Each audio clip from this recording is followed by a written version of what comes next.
चकराता में दक्ष लक्षण पर्व पर जैन समाज चकराता द्वारा छावनी बाजार में श्री जी की भव्य शोभा यात्रा निकाली गई। चौक बाजार चकराता स्थित दिगंबर जैन मंदिर से घंटी और संगनाद के बाद जब यात्रा आरंभ हुई तो पूरा छावनी बाजार श्री जी के जयकारों से गूंज उठा। आपको बताते चलें कि शोभा यात्रा में सबसे आगे बैंड चल रहा था। कुबेर की अगुवाई में इंद्र के कंधों पर रखी चांदी की भव्य पालिका में विराजमान श्री जी की छटा देखते ही बन रही थी। वह पालिका में भव्यता से विराजे श्री जी के दर्शन करने को लोगों में होड़ सी मची रही। शोभा यात्रा डांडिया में नृत्य कर रही महिलाएं व युवतियां माहौल को भक्तिमय बना रही थी। मनमोहक भजनों पर श्रद्धालु नाचते गाते शोभा यात्रा में शामिल हुए।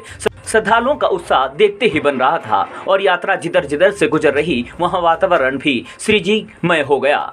यात्रा पूरी छावनी बाजार का चक्कर लगाकर जैन मंदिर पहुंचकर संपन्न हुआ। शोभा यात्रा में चकराता, साहिया, विकासनगर से जैन समाज के अनेक लोग शामिल हुए। शोभा यात्रा के बाद विशाल भंडारे का आयोजन भी किया गया, जिसमें सैकड़ों श्रद्धालुओं ने आकर प्रसाद ग्रहण किया। उत्तराखंड समाचार के लिए चकराता से रिपोर्टर महेंद्र जोशी की रिपोर्ट। कुमार जैन, सदस्य दिगंबर जैन मंदिर चकराता। आजकल हमारे 10 दिन पूर्व से पर्युषण पर्व चल रहे हैं दिगंबर जैन लोगों के, तो इसी संदर्भ में ये शोभा यात्रा निकाली गई। परसों 28 तारीख को हमारी अनंत चतुर्दशी दिवस था और आज क्षमावाणी पर्व मनाया जाता है। तो इस क्षमावाणी पर्व के उत्सव में ही हमने यह शोभा यात्रा निकाली ताकि सभी जो आज देखिए पूरे समाज में महामारी फैल रही है, कहीं डेंगू की, कहीं कोरोना की, तो भगवान जी की शोभा यात्रा नगर में निकलने से पूरे नगर में सुख, हमारी ऐसी मनोकामना से हमने निकाली है कि पूरे नगर में सुख शांति बनी रहे। जितने भी चकराता वासी हैं सबके ऊपर भगवान की कृपा रहे, सबके ऊपर सुख शांति बनी रहे।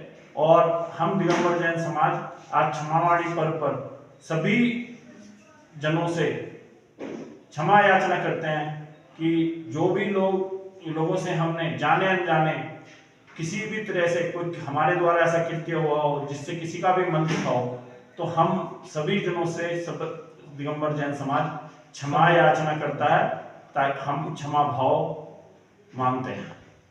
संजय जैन, अध्यक्ष जैन समाज चकराता। जैन समाज की ओर से मैं बताना चाहता हूं कि अब हमारे 10 लक्षण पर्व एक उत्सव के रूप में जो पूरे वर्ष में एक बार आता है, मनाया जाता है। 10 दिनों की काफ़ी धार्मिक प्रक्रियाओं के बाद ये हर जगह लगभग मनाया जाता है, जिसमें श्री जी की हम परिक्रमा जी का पूरे नगर में परिक्रमा कराते हैं उसकी, और उनके बताए हुए जो भगवान की बताई हुई बातों का प्रचार प्रसार हो, इस विषय में ये हम परिक्रमा निकालते हैं और इसको पूरा जैन समाज बड़े उत्सव के रूप में इसे मनाता है।